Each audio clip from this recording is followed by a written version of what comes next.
Today I'm going to show you why I went from this $800 DSLR setup to use as my webcam to a $200 Elgato Facecam, and honestly, I won't look back. Stick around. So the purpose of today's video is to give you guys more or less a review of the Elgato Facecam, because this gives you a lot of DSLR qualities without some of the bulk. And you'll see that as we go through today's video that you'll kind of decide whether or not the DSLR route is for you or if you should look into getting the Elgato Facecam. So with that being said, let's go ahead and just jump into this review. So I want to start off this review by just looking at the overall footprint of the DSLR. In this case, it's the Canon SL2 in comparison to the Elgato Facecam. So the Facecam is set up much like a traditional web camera. You've got a simple USB-C cable provides the power and the connection to your machine. You've got a pre-installed webcam mount that's got a rubber foot to prevent any type of slipping. You can set this on top of your monitor, but alternately, you can also remove that mount and install it to anything that has a 1/4 inch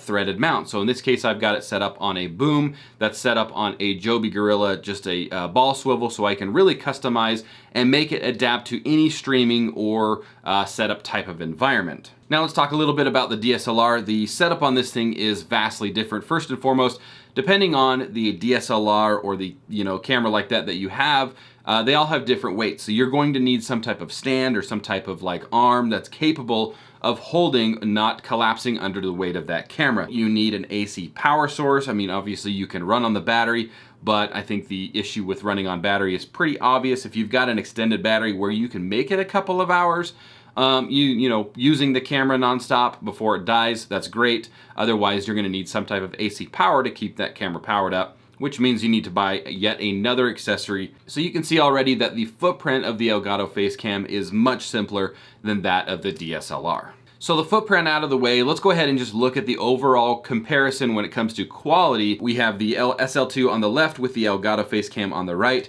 Here I have the settings matched as close as I can with the exception of the aperture.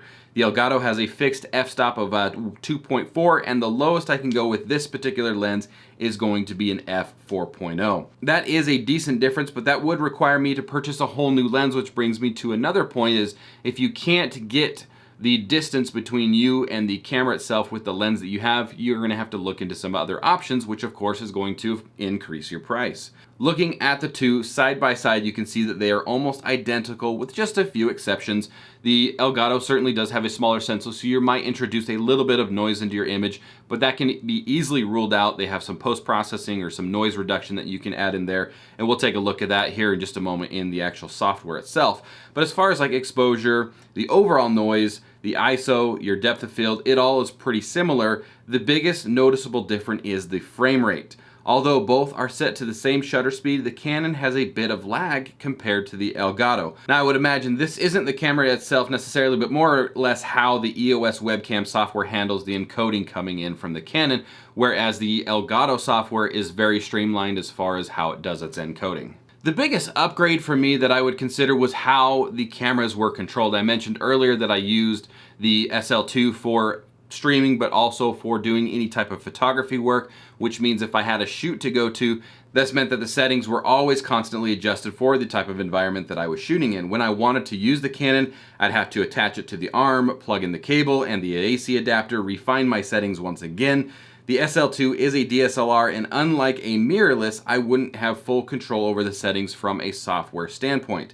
This meant sitting down, checking the video, making the changes, then rinsing and repeating until I had the settings the way that I wanted them. The Facecam, on the other hand, is all 100% configured. It's aside from the physical angle, which makes it virtually a plug and play. This means I could sit down in the exact position I wanted to be in, open up the Camera Hub software, and have a complete control of each and every settings and get it right where I need it. So with all of that stuff out of the way, what does the cost of all of this stuff kind of look like? Well, with the DSLR setup, to get one that's a decent DSLR, that's got a good lens, a good body, you're probably looking at about $400 plus. Sometimes you can pick some up on a sale. Now, of course, that's not it. You got to tack on maybe an AC power source if you don't have a battery that's long enough for what you're expecting. You'll need to get a decent boom arm in order to hold the weight like we've talked about before. And you can just see that all of this stuff starts to add up. Whereas with the Elgato, you can pick one of these up for about 200 bucks, maybe even less than 200 bucks, and it includes everything that you're going to need to get started. And it's a much simpler setup.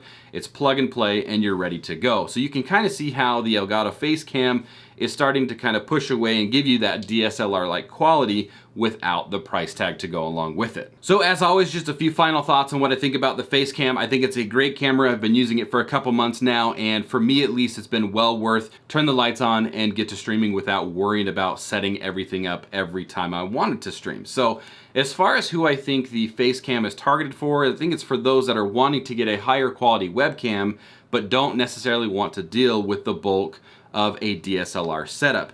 Now, yes, a mirrorless camera or a DSLR, you are going to get better image quality because of the larger sensor, but you'll have to ask yourself if that's worth dealing with, of course, the higher level entry cost, or, you know, dealing with all of the different types of bulk it is to set up every time you want to use it.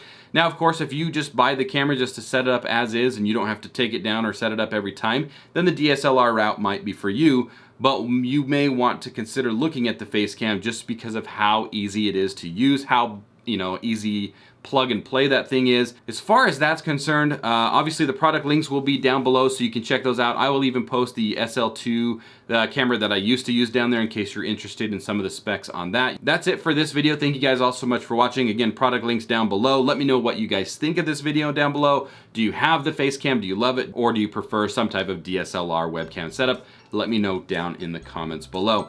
That's gonna wrap it up. Thanks you guys all so much for watching. Thanks for what you guys do. Of course, if you like the video, give it a thumbs up, subscribe, you guys know what to do, and we will see you guys on the next one. Peace.